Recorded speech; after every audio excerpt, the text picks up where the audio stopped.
চলতেছেন, কথা বলতেছেন।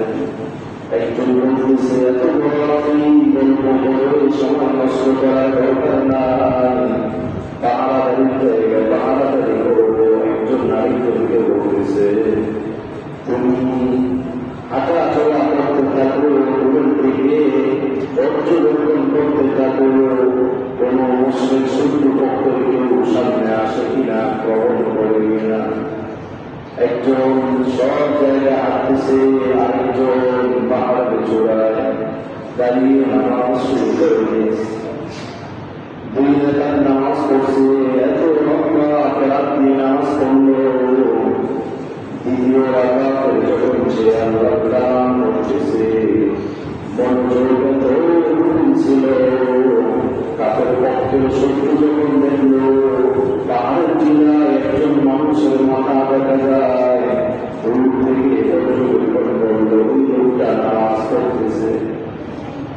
মনে হয় সে বুঝতে পারছে বাকিরা ঘুমায় গেছে, কারণ মুসলমান তারা নামাজ পড়ে, তারা পানি করো লাগাতার, তারা পানি করো নামাজ পড়ে। শুরু তাকে 3 মাসে পায়ের মধ্যে 3 লাগছে। বলেন তো দেখি এই জমানায় যদি আপনাকে একটু ভুল করে সাথে সাথে আপনার পায়ে আঘাত লাগলে দেখা পাইবেন কিনা? দূর থেকে আপনার পায়ে গুলি করে আপনার পায়ে যদি গুলিটা লাগে দেখা পাইবেন কিনা?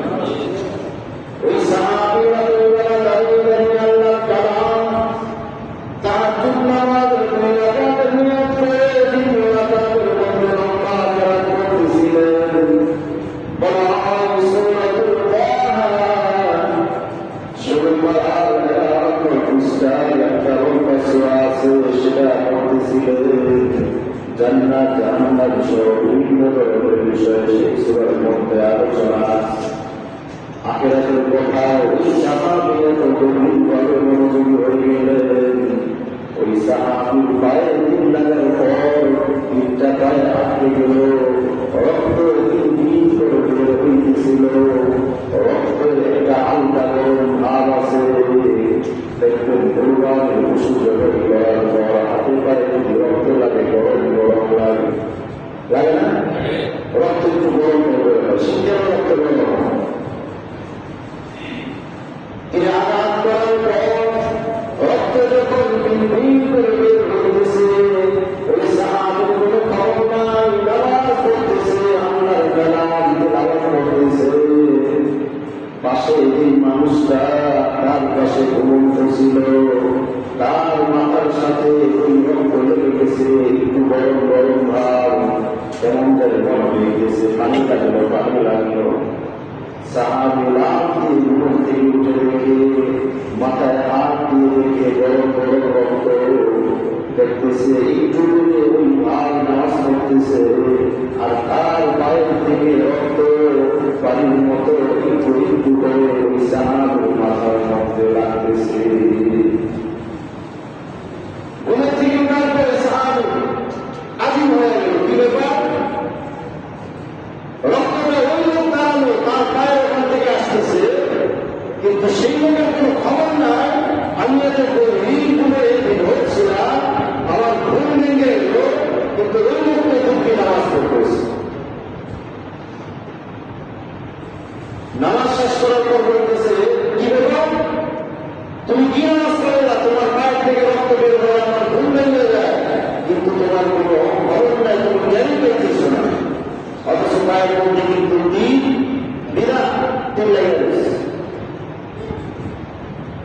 সাহাবী নামাজ শেষ করে বলতেছে, ও ভাই, সবাই তাকে লাগানোর জন্য আগামী না করে ভাইকে দায়িত্ব দিয়ে তাহাজ্জুদের জন্য দাঁড়ায় গেলাম। সূরাতুল তাহা রব্বুল আলামিনের 16 নম্বর পারার কোরআনে কারীমের 11 নম্বর পৃষ্ঠার সূরা। এত লম্বাভাবে তেলাওয়াত করতেছিলাম, জান্নাতের নিয়ামত, জাহান্নামের আযাব সহ যে বিষয়গুলো আলোচনা চলছিল, শুনতে শুনতে আমি মনে হয় জান্নাতের বাগানে হাঁটতেছিলাম। যখন আমি জান্নাতের কল্পনা করতে করতে আমার মন জান্নাতে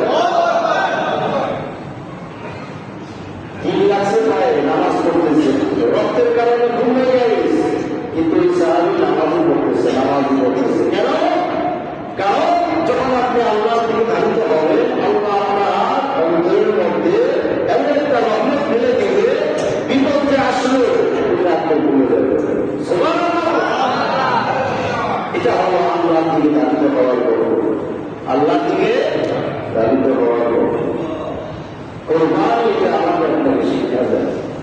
এটা কি শিক্ষাটা দিতে পারবো আমরা? যে বিপদ যখন করবো হাই উত্তাস না করে তার থেকে দারিদ্র হবো।